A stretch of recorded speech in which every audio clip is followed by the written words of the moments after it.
Bueno, pues me da mucho gusto saludarlos. Hoy tenemos un programa pues muy especial, si ustedes me permiten, una revista cultural televisiva. Y vamos a abordar temas, vamos a platicar con invitados que corresponden a este espectro enorme y de enorme riqueza que podríamos definir como la cultura emergente.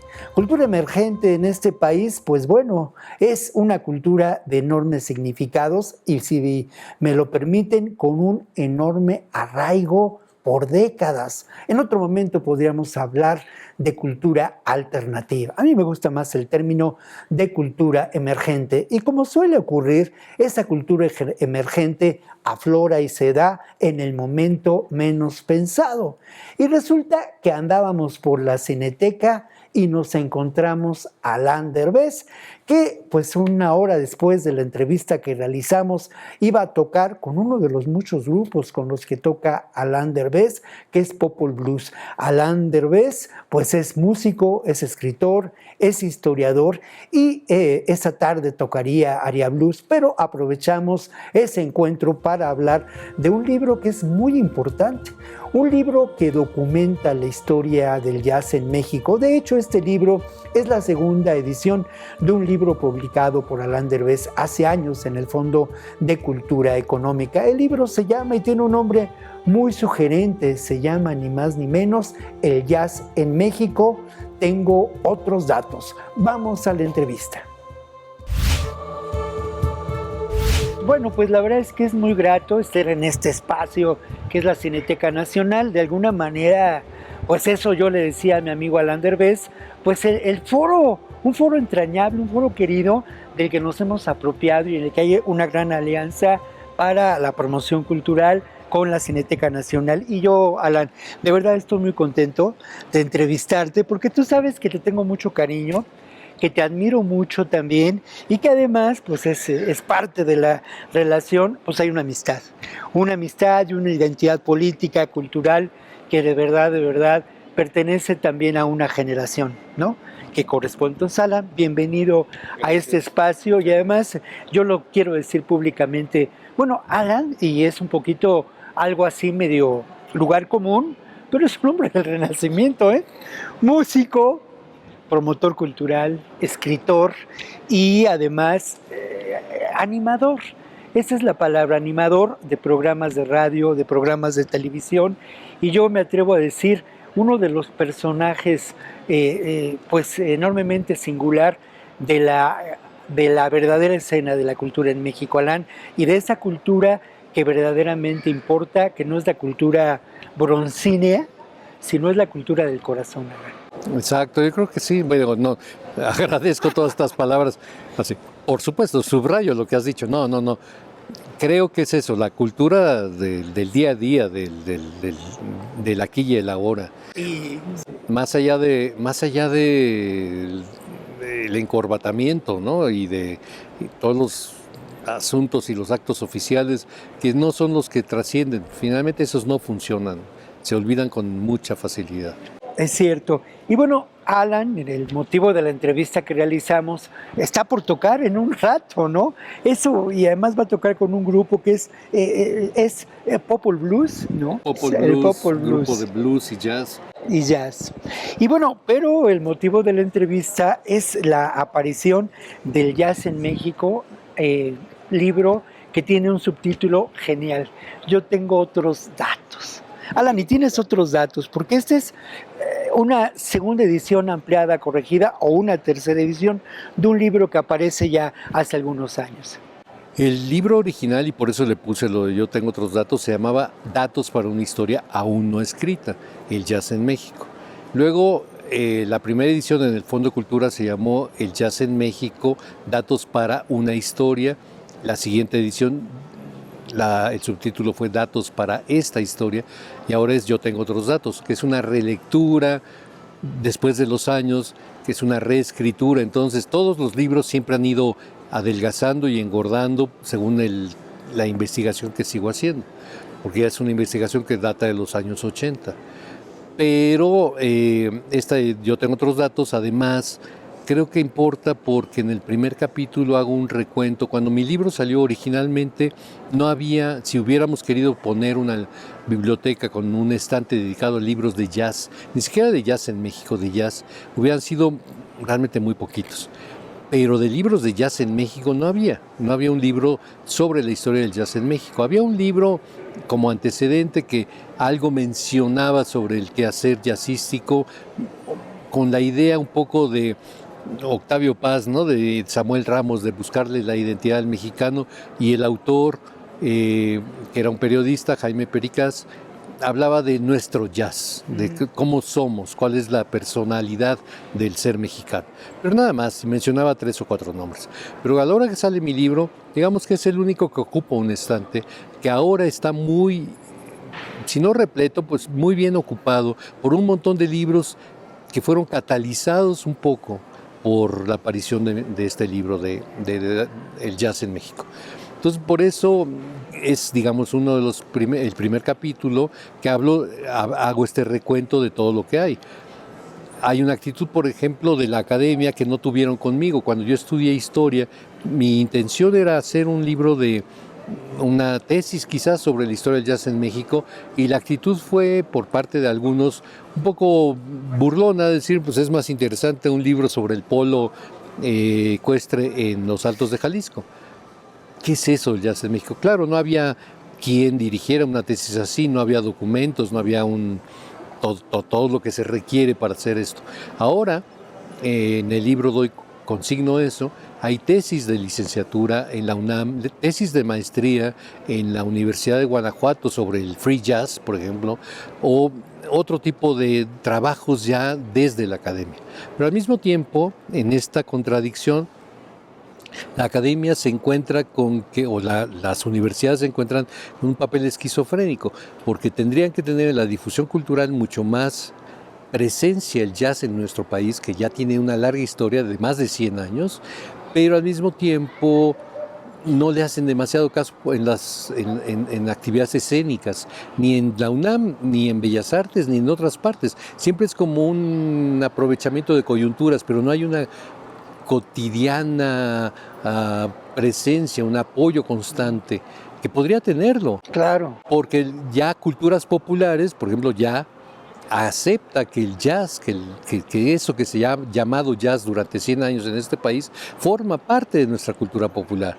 Ya se han hecho investigaciones sobre la cultura popular y el jazz, ya hay documentos escritos, ya hay libros escritos que están en la bibliografía de este libro. Entonces, como que tenemos que quitar esta esquizofrenia, pero esa es una de las características de la cultura del país. Hablando de características, Alan, pues es muy interesante el que tú, por una parte como historiador, por otra parte como escritor, pero por otra parte contar esta historia pues desde la entraña del jazz, porque eres músico. Entonces háblanos un poco de este proceso en que digamos, conjuntas, ¿no? Estas 3 habilidades, estos 3 atributos tuyos, ¿no? El ser músico, el ser escritor y el ser historiador. Sí, en el libro un poco es lo que me permite, ¿no? La facilidad de estar frente al concierto, en el concierto, sí, o detrás del concierto, ¿no?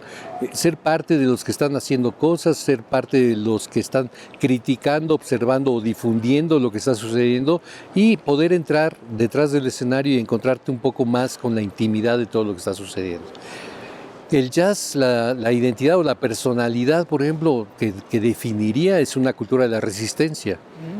Es distinta, por supuesto, a los que originaron esta música, a los que originaron toda la música afroamericana desde la zona de Luisiana, vamos a suponer, donde hubo presencia mexicana, donde no es por un nacionalismo barato, pero hubo músicos desde el siglo XIX que acabaron enseñándole a tocar un instrumento o los secretos del instrumento que quizás ya conocían a futuros hacedores de jazz, y lo reconocen. Pero claro, en las historias oficiales el papel mexicano no cuenta con más que como una curiosidad, ¿no? Pero al mismo tiempo creo que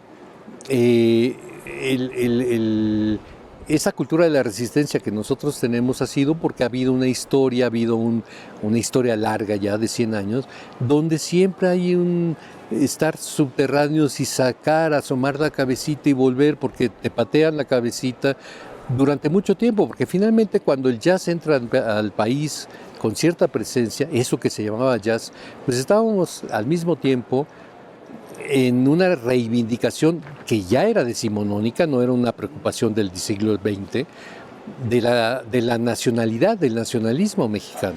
Entonces, ¿qué es eso, no? Finalmente, además, el jazz viene, acríticamente así lo definen, viene del país que nos robó hace algunas décadas, muy pocas, medio territorio. ¿No? Entonces, ¿qué es eso? Pero claro, nunca pensaban en los matices, en decir, el jazz viene de quién viene, pero además al mismo tiempo había hacia la negritud en México una actitud que rayaba ya en el racismo, ¿no?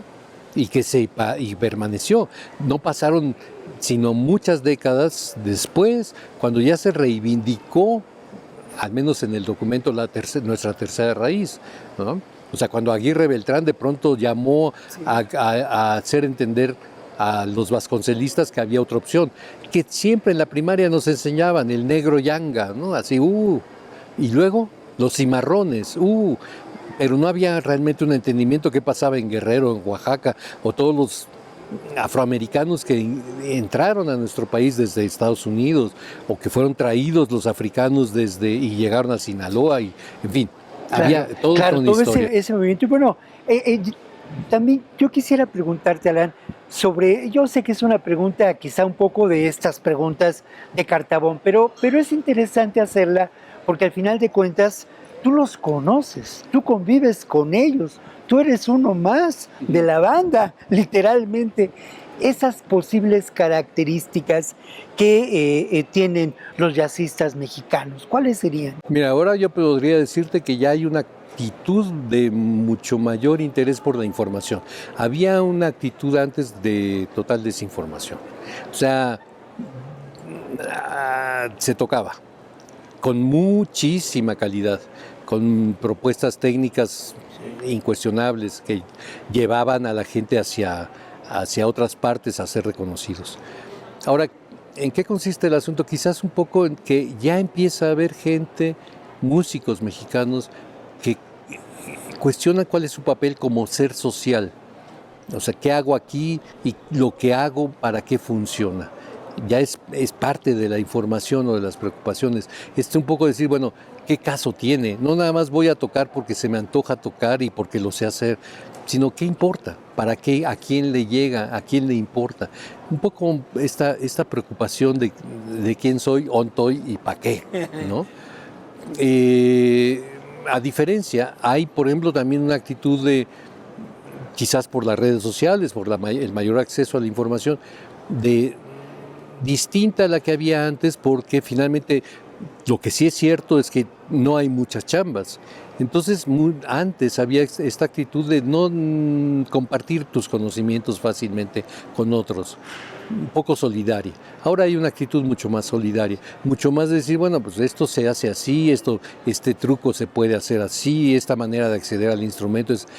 Hay otra, ya no solamente la información, sino también ya la escuela, la posibilidad de encontrarte con universidades donde puedas aprender los fundamentos de eso que llaman jazz y que te enseñan probablemente no a improvisar, sino a desempolvar y a quitarte las arañas de eso que naturalmente tienes, que es la capacidad de improvisar. Lo que estamos haciendo tú y yo, de dialogar, de improvisar una conversación, una entrevista. Claro, bueno, yo prometo que vamos a hacer un programa, Alan, en donde vamos a conversar de periodismo, de política, de música, de literatura, Alan.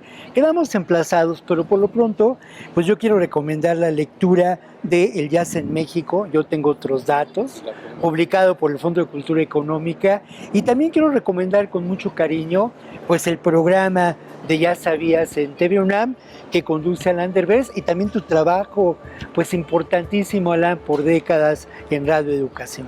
Muchas gracias. No, pues eso, gracias a ti, y quedamos emplazados para seguir conversando con Alain Derbez. Por el momento hacemos una pausa y seguimos adelante.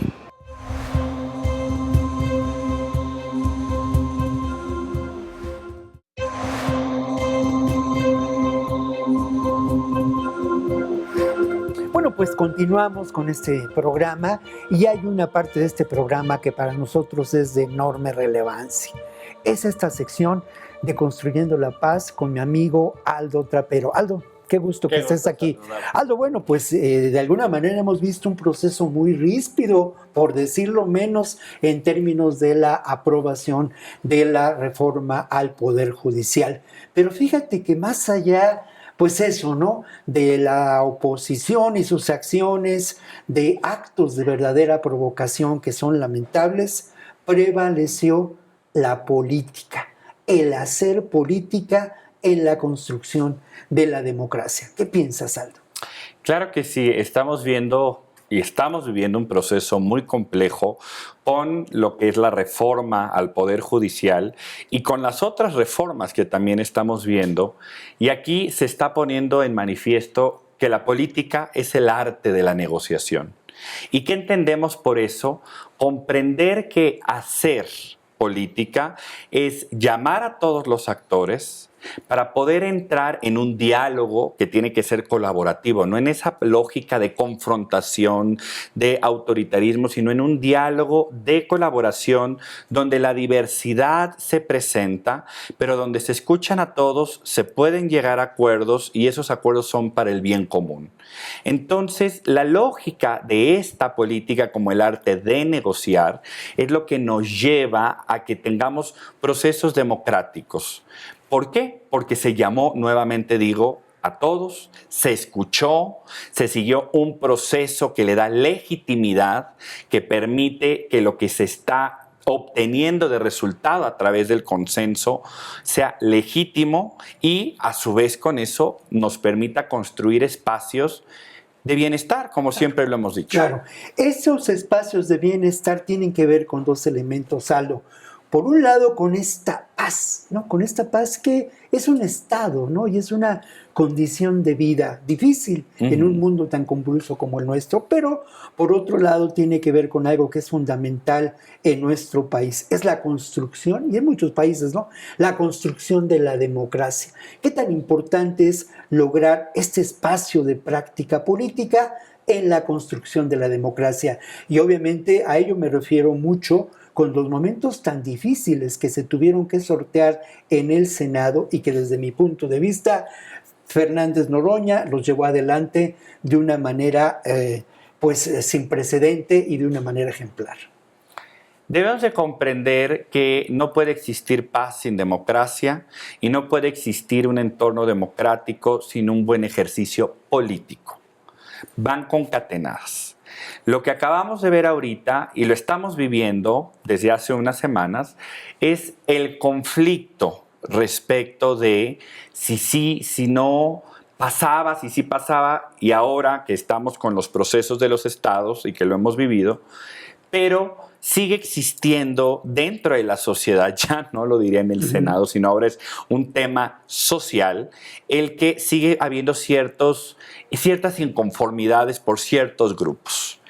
No obstante, debemos de comprender que el ejercicio político y por lo tanto el ejercicio democrático es poder en esa diversidad y en esa diferencia llegar a acuerdos.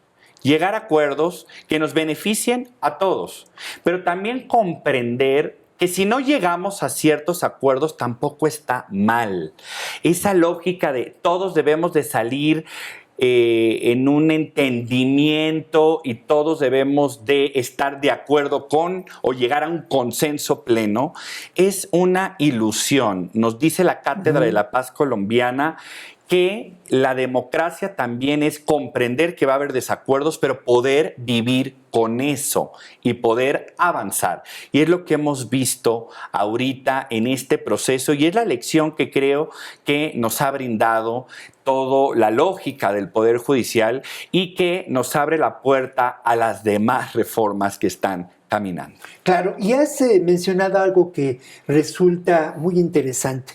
Cómo precisamente el vivir en los desacuerdos políticos, cuando existe una oposición clara, una oposición que tiene una visión política, esos desacuerdos dinamizan la realidad social y dinamizan también procesos políticos. A pesar de ello, lo que encontramos ahora es esta oposición desdibujada, una oposición que ha recurrido lamentablemente a la provocación, pero a pesar de ello, una oposición, y ahí sí, quizá mucha gente difiera conmigo, pero una oposición muy combativa, si quieres con malas artes, pero combativa.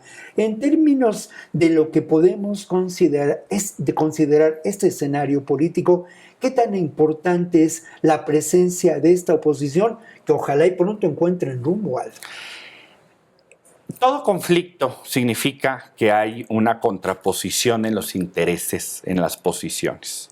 Y eso lo estamos viendo en la oposición que se tiene respecto de lo que han denominado el oficialismo. Qué bueno que existe la oposición, bienvenida a la oposición. Uno, porque entonces eso nos dice que no estamos en un estado autoritario. Estamos en un estado democrático donde la diferencia se permite, se escucha y tiene un lugar. Dos, la oposición nutre. En el conflicto, escuchar al otro que piensa distinto a mí, pero lograr encontrar puntos de acuerdo nos nutre, y es lo que hemos visto también en los procesos de reforma.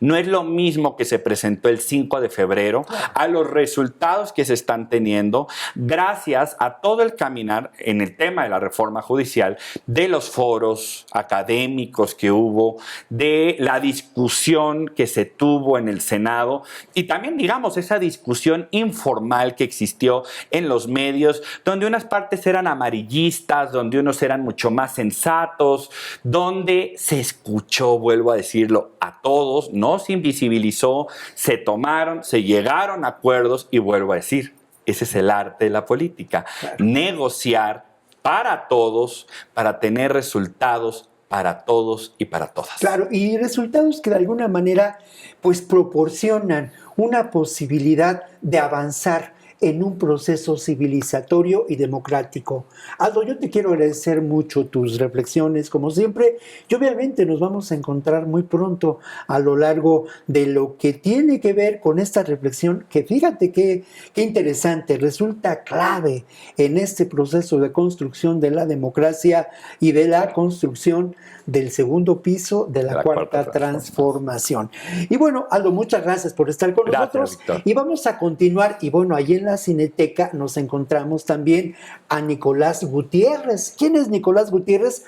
Pues es el director o uno de los directores de un documental de enorme interés, Sísifos, un documental que habla sobre estos procesos lamentables de adicciones a sustancias, pues cómo llamarlo, ¿no? Las famosas drogas, pero este proceso de la lucha para dejar de lado estas adicciones y nos llevan a conocer algo que llama mucho la atención, estos anexos que son famosos porque en ellos se busca pues la forma de controlar estas adicciones. Vamos a la entrevista que realizamos allá en la Cineteca Nacional.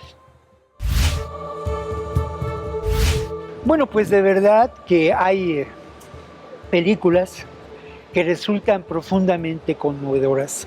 Hay documentales que resultan muy reveladores de realidades que no conocemos, de las cuales tenemos una información o en ocasiones muy vaga.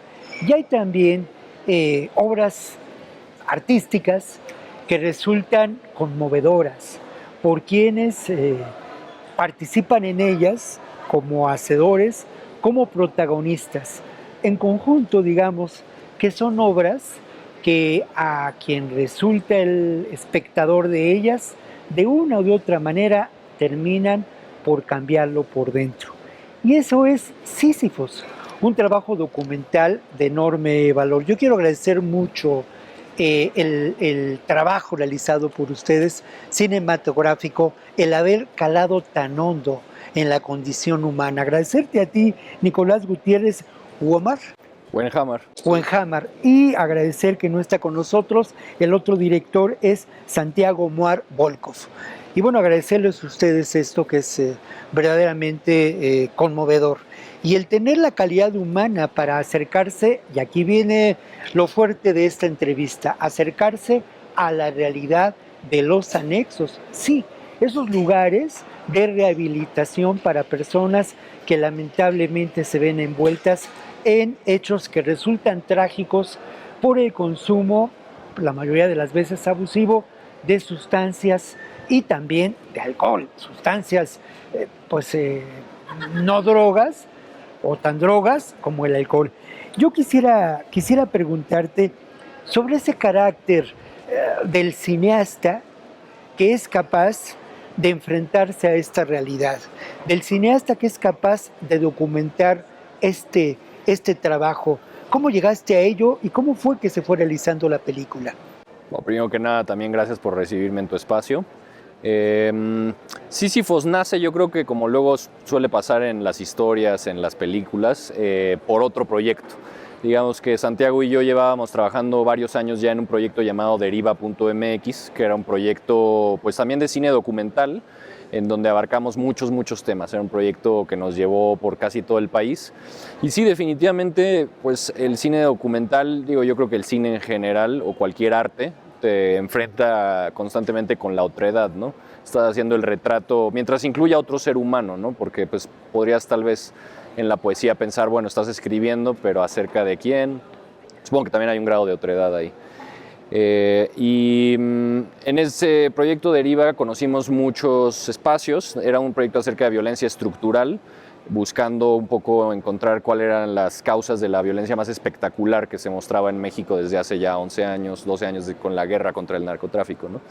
Y pues visitamos muchos albergues de distintos tipos, albergues de migrantes, albergues para personas en situación de calle, religiosos, de todo tipo, albergues psiquiátricos también, y entre esta categoría yo creo que entran los anexos, que es pues un tipo de albergue que nació a partir de las juntas de AA, en donde literalmente el espacio anexo de la junta era usado para retener a pues, personas que tal vez se podría decir habían perdido cierta voluntad sobre sí mismos o podrían hacerse daño quizá, ¿no? Así es como empezó un poco la idea del anexo, en Estados Unidos de hecho, pero pues bueno, nosotros conocimos muchos anexos en todo el país y de todo lo que habíamos retratado en ese proyecto dijimos, nos interesa el siguiente proyecto, expandirnos, entrar en un lugar así, porque más que encontrarlo maravilloso por las respuestas que nos daba o lo que veíamos,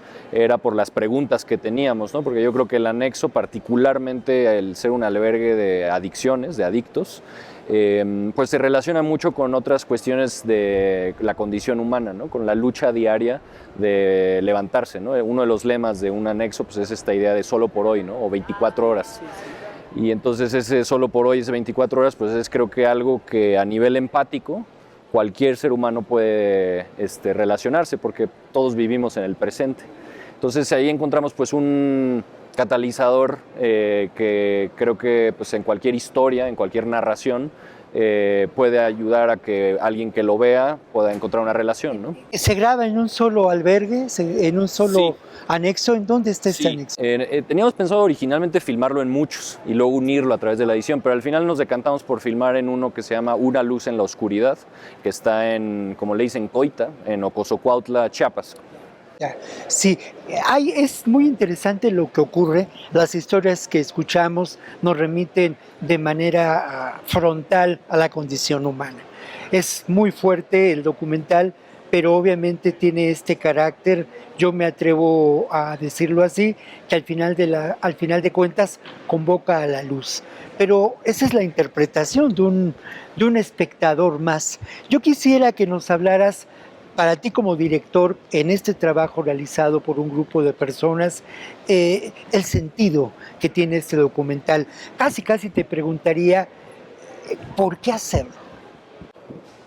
Es una excelente pregunta. Yo creo que Hay películas que uno sabe que va a hacer desde antes que las esté haciendo. Y hay películas que también descubres por qué las haces después de hacerlas o durante el proceso. Creo que esa chispa, ese eureka, nunca viene en un punto fijo. A veces llega después. Y entonces creo que a veces más bien estás motivado por una pregunta en donde empiezas un camino y ese camino tal vez te lleva a esa eureka, ¿no? Y yo creo que al menos en mi caso personalmente fue así. Fue una pregunta, fue una intuición de algo que me llamaba la atención, que era pues obviamente el retrato primero del esfuerzo en el proceso, porque el esfuerzo del proceso de rehabilitación ya es algo admirable, ¿no? El día a día. Entonces el retratar eso yo intuía que pues iba a ser interesante, a través del cine encontrar otras respuestas, pero creo que ahorita que me lo preguntas, quizás 6 años después de hacerla y después pues, de un proceso también largo, no solo de haberla hecho, sino ya de haberla estrenado, digamos, en festivales y estrenado también, que para nosotros era muy importante, la segunda proyección jamás después del estreno mundial fue en el mismo anexo. Ah, mira, qué bien, qué bien. Y entonces, pues yo creo que lo que me ha dejado sí ha sido un proceso de aprendizaje en torno al juicio a la otra persona, entender que pues es muy fácil juzgar, pero que al final todos cometemos actos por cuestiones muy, muy amplias y muy circunstanciales, ¿no? Entonces, todos tenemos la capacidad de redimirnos, ¿no? Entonces, es muy duro juzgar a una persona por un acto y no otorgarle otra oportunidad, un perdón, ¿no? Claro, justamente yo te quiero preguntar sobre estos personajes, sobre estas personas, perdón, personas, no personajes, sobre estas personas que día con día son héroes de su propia historia, día con día vencen una condición que determina su manera de vivir, una condición que por otro lado pues tiene origen en lo que podemos decir, y bueno, el concepto es muy vago, pero esas violencias cotidianas que enfrentamos y en donde a veces no encontramos una salida pronta, una salida alentadora, ¿no? Violencias que llevan a muchas personas a una extrema desesperación. ¿Quiénes son estas personas que protagonizan en ustedes este documental? Pues las personas que salen en el documental son las que estaban en ese momento como pacientes en una luz en la oscuridad en su proceso de rehabilitación, adictos en rehabilitación, así como padrinos que son pues también adictos en rehabilitación que atienden al espacio para acompañar a sus colegas, ¿no?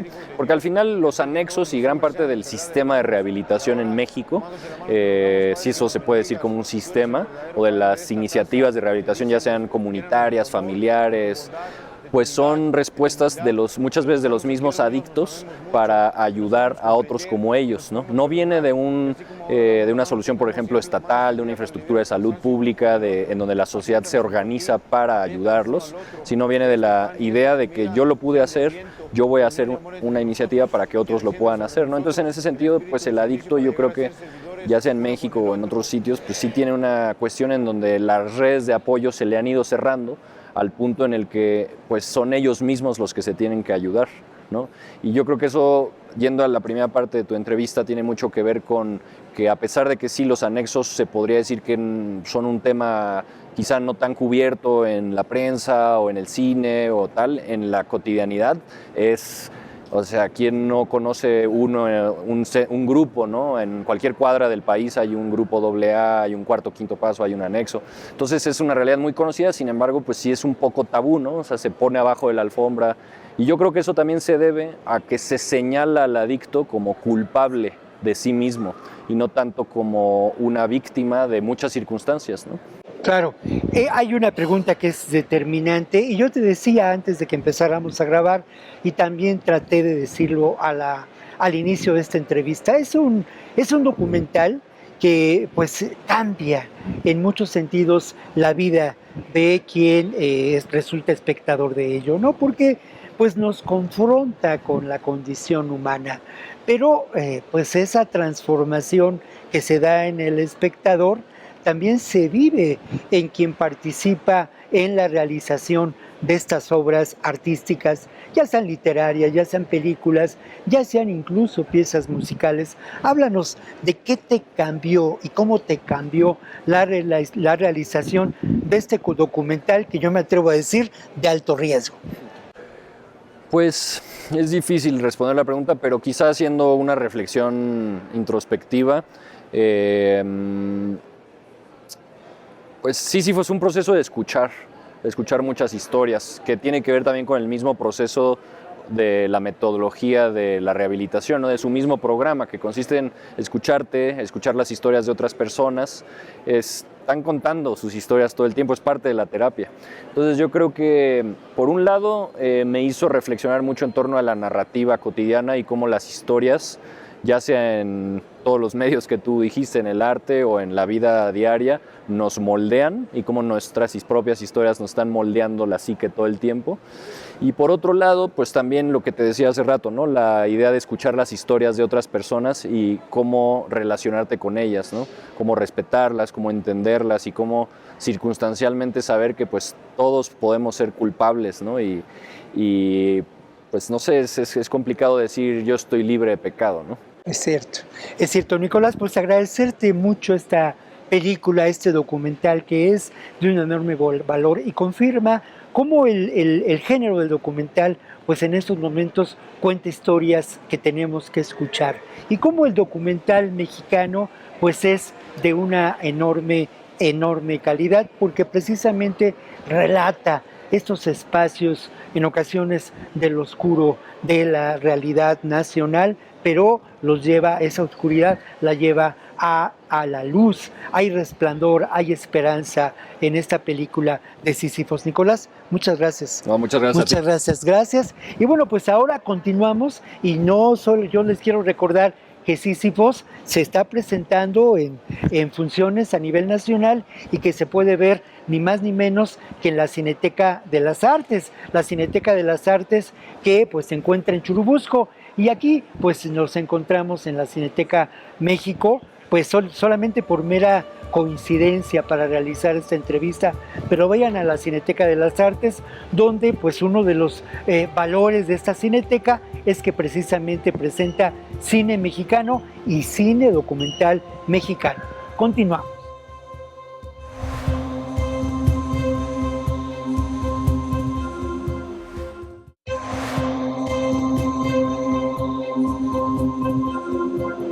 Bueno, pues continuamos, y ustedes saben que en este programa, pues bueno, reflexionamos sobre temas que son francamente muy serios, en ocasiones hasta dramáticos, pero siempre tenemos una salida de vida, una salida que abre expectativas, que abre espacios y que de alguna manera deja ver la alegría de la música, que es significativa para nosotros. Música que también proviene del arte emergente. Y hoy les tenemos una sorpresa con Aramara. Vamos a la sección de Celebremos la Música.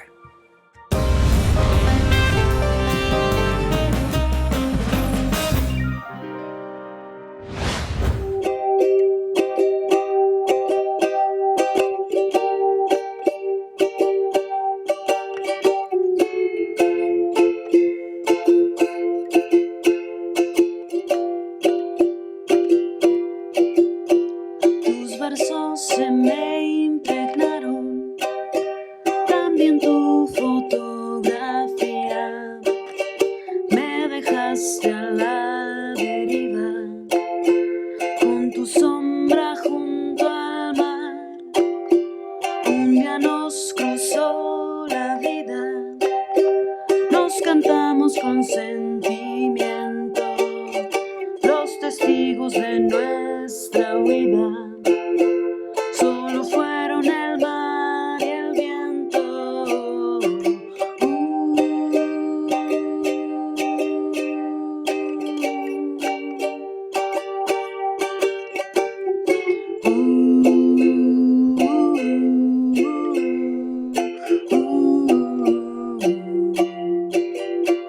Una tarde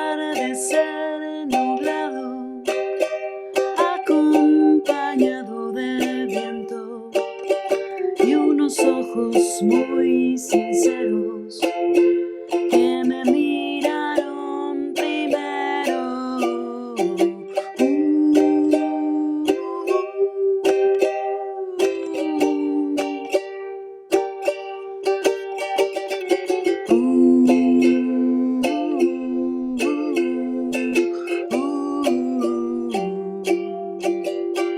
Tanta vida, tanta idea, cargo tu fotografía, tus versos no se me escapan, escucho tus melodías, tanta vida, tanta idea, cargo tu fotografía, tus versos no se me escapan. Y sueño, sueño, escucho tus melodías.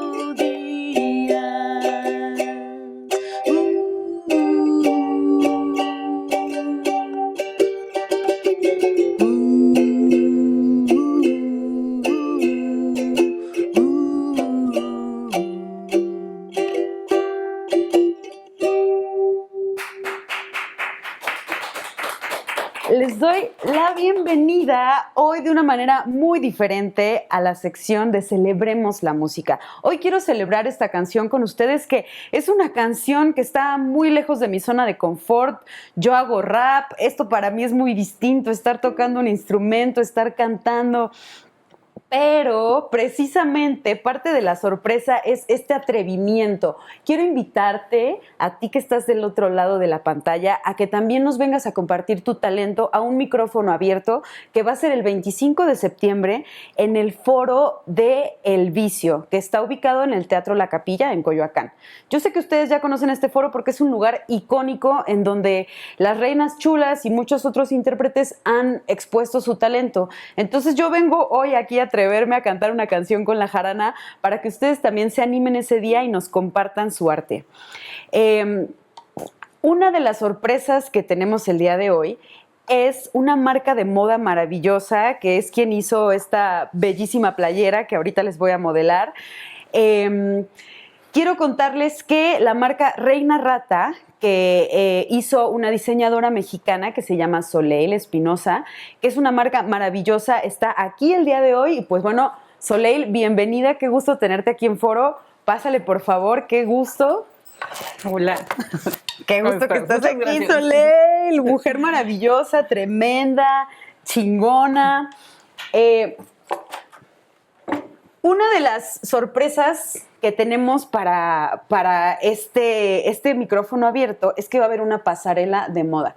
¿Cuántas veces han visto una pasarela de moda junto con teatro, junto con danza? Va a haber también una proyección de un pequeño corto, probablemente dentro de los expositores de este micrófono abierto.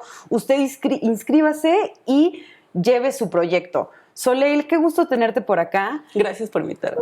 Me encanta. Reina Rata es una marca maravillosa por muchas razones, además de la propuesta de estilo que tiene.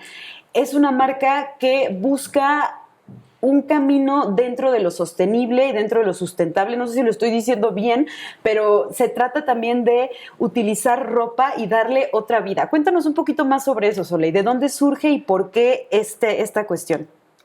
Bueno, yo estudié diseño de modas y ahí, después de eso, me empezaron a caer como varios proyectos de particulares, ¿no? De personas que querían prendas personalizadas, músicos, actores también y así.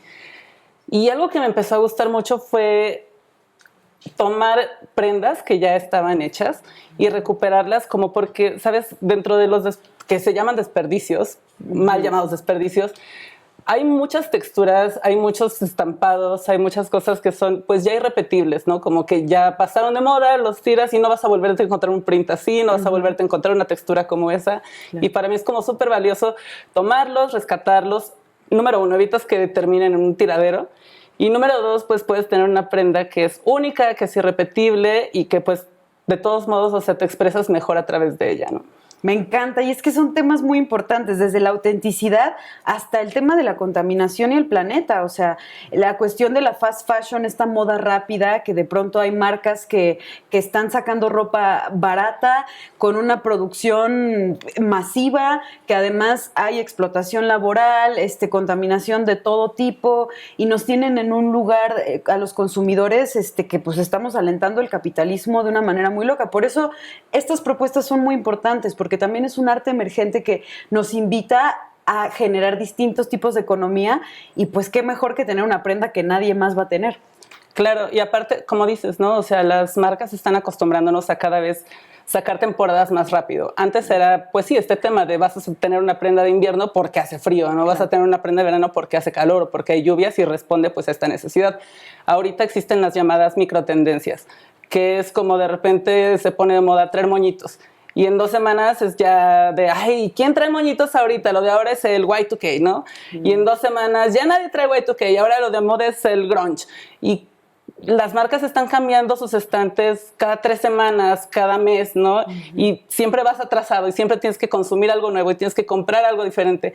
Y realmente eso ni siquiera es auténtico, ¿no? No es algo como que te esté expresando a ti como persona, como que estás decidiendo tú, ¿no? Es como estar siguiendo todo el tiempo al ritmo del consumo masivo. Entonces, pues a mí se me hace como más padre, pues es alejarse de estas tendencias, ¿no? Tener un estilo propio. También por eso me gusta mucho pues poder hacer prendas personalizadas para mis clientes, ¿no? Decir, oye, yo siempre he tenido esta idea de un vestido que sea la mitad así, y con la espalda de este saco de mi abuelita, y yo digo, va, se arma, ¿no? Y me encanta hacer este tipo de proyectos. Es maravilloso eso, Soleil. De verdad es un mundo padrísimo, porque como dices, a partir de ciertas prendas se pueden crear cosas nuevas y rescatar telas, texturas, hasta recuerdos, ¿no? Por supuesto, hay prendas a las que les tenemos como un montón de cariño especial, ¿no? A las que les tienes valor sentimental más que otra cosa. Y también se me hace como muy padre, porque a veces no nos queremos deshacer de algo que ya ni te queda, o ya está bien roto o tal, y pues muchas veces te dicen, ay, pues ya tíralo, ¿no? Y yo digo, pues, ¿por qué, no? O sea, podemos hacer algo diferente, lo podemos resignificar, podemos convertirlo en una prenda nueva, en un accesorio o en algo, y puedes seguirlo usando, puedes prolongar su vida, como decimos, puedes evitar tirar, o sea, generar más desperdicios, y aparte, pues, puedes tener algo que esté más actual, a tu estilo, a la época, y que vas a seguir usando mucho más tiempo. Y que nadie más va a tener, además. Aparte de todo, ¿no? O sea, no es algo que vas a salir a la calle y todo el mundo trae puesto, o sea, nadie lo va a traer puesto jamás. Y que te va a durar, además te va a durar mucho más. Claro, o sea, claro. La verdad. Yo me acuerdo de una chamarra, Soleil. A Soleil ya tiene tiempo que la conozco, precisamente me acerqué a ella por su marca, porque me encantó el concepto y coincidimos con ese interés. Y encontré yo una chamarra en el pueblo de mi abuela, preciosa, que para mí tenía un significado muy bonito, porque mi abuela falleció, y me costó la chamarra 10 pesos, y era una chamarra así. Un rompevientos Un blanco. rompevientos, Sí, me acuerdo de eso, claro. Uy, es que yo soy fan, de verdad soy fan, es un gusto tenerte por acá. Ya luego les presumiré esa pieza, porque, o sea, Soleil le dio una vida maravillosa, y además le pusiste tu estilo, que también a mí me encanta. ¿De dónde viene tu inspiración, Soleil? De todos lados, ¿no? Me encanta, número uno, agarrar estilo, bueno, inspiración del estilo de la calle, ¿no? Me gusta ver cómo el estilo de la gente de todos lados. Me gusta mucho también inspirarme en el cine. Me gusta muchísimo el cine de terror, entonces me gusta estar viendo los vestuarios después de que quedan destrozados por el monstruo, los vestuarios después de que los atacan, ¿no? O sea, todo eso me encanta como tomarlo de referencia también. Y pues de todos lados puede venir la inspiración, las texturas de las telas, ¿no? Los contrastes de una tela con otra se me hacen como una cosa que yo puedo pasarme ahí todo el tiempo. Me encanta. Tus redes están como Reina Rata, por ahí las verán en pantalla. Chequen todos los diseños de Soleil. Si tienen por ahí alguna prenda a la que le quieran dar vida, o alguna tela que sientan que quieren usar, yo estoy ahí guardando mis cosas para poder hacer después alguna pieza. Gracias. Porque de verdad me encanta este concepto. Se me hace muy importante ir en contra de esta industria textil que contamina muchísimo y hace mucho daño en muchos sentidos. Y pues bueno, mira, yo hoy traigo mi playera. Yo sé que ese vestido también lo hiciste tú. Claro. Y por favor que pase nuestro modelo. Bienvenido, Adán. Pasa. Porque miren lo que trae puesto. Platícanos un poquito de esta pieza, Soleil. Miren nada más qué belleza. Qué guapo se ve este hombre, además con falda. También aquí rompiendo paradigmas. Bueno, esta está inspirada como en la prenda tradicional escocesa, ¿no? Del kilt. Pero pues lo quisimos hacer también más urbano, más moderno y más práctico, ¿no? Porque bueno, el kilt tradicional realmente solo es como una tela larguísima que se va plisando mientras te la pones. Pero pues eso no está práctico para salir a la calle ahorita, Claro. ¿no? O sea, no te vas a poner a hacer eso antes de irte a trabajar. Sí. Entonces, bueno, aquí ya tiene todos los tablones Phil Barrera hechos y le pusimos varias bolsas. Tiene bolsas internas que están ocultas, o sea, para que guardes tus cosas más preciadas y nadie las puede encontrar, no las Claro. pueden ver. Y también tiene bolsas aquí de lado, tiene bolsas detrás, tiene también pues presillas para el cinturón, tiene su herrería, tiene detallitos en vinil y Pero mira qué bonito acabado, qué bonito acabado. gracias. Y además eso, creo que también varias de tus piezas son unisex, ¿no? Sí, O sea, fue todo. creo que todo, o sea, también ese concepto me gusta. Creo que he visto piezas en mujeres y en hombres y funciona muy bien. Claro. Hay bueno. una chamarra que yo tengo de tu marca que se la puse a mi papá y se le veía maravillosa. Ay, sí me enseñaste, qué Le padre. enseñé, Sí, claro que sí, claro que sí. Oigan, Soleil va a estar con su marca, con varios diseños, con varios modelos, y va a estar teniendo una pasarela de moda el día 25 de septiembre. No se pierdan ese micrófono abierto para que vean más de esto, porque verdaderamente es todo un mundo el que creas con tu estilo, Soleil. Muchas gracias. No, hombre, gracias a ti por acompañarnos el día de hoy. Y pues, ¿algo más que nos quieras platicar sobre tu marca para cerrar? Pues eso, invitarlos a que, pues no solo conmigo, ¿no? Claro, a seguir mis redes, a mandarme un mensaje si quieren algo así, pero también acercarse a todos los pequeños emprendedores que conozcan, que tengan este tipo de modelo, porque no solamente pues van a beneficiar a empresas más pequeñas, que también son más transparentes con su tipo de producción, con su tipo de empleos también, porque pues en las marcas grandes no sabemos quién está cosiendo nuestra ropa, no sabemos bajo qué condiciones, y en este lado pues sí sabemos, ¿no? Y los invito también a que sigan marcas pequeñas, les da chance de que personalicen su ropa, de que tengan un estilo más propio y pues de que no contribuyan a las maldades de la moda rápida. Totalmente, no lo pudo haber dicho mejor, Soleil. Muchas gracias por habernos acompañado. Para que vean más de todo esto, vayan al micro abierto, vayan preparando sus poemas, sus canciones, danza, teatro. Vamos a aceptar de todo. Esa es la idea, que sea un micrófono abierto multidisciplinario. Bueno, pues estamos a favor de esa cultura emergente, de esa revisión que hace mi amigo ya Alan Derbez sobre el jazz en México. También pues documentamos esta historia terrible de lo que ocurre en los anexos, ¿no? Estos intentos por terminar con la adicción a las sustancias que pues resultan peligrosas cuando se consumen en condiciones difíciles de desesperación y llevan a verdaderas tragedias. Pero quiero cerrar este programa recomendándoles a ustedes este micrófono abierto para todos nosotros, que se realizará el próximo 25 de septiembre allá, ni más ni menos que en el bar El Vicio. Nos encontramos la próxima semana aquí en A Fondo.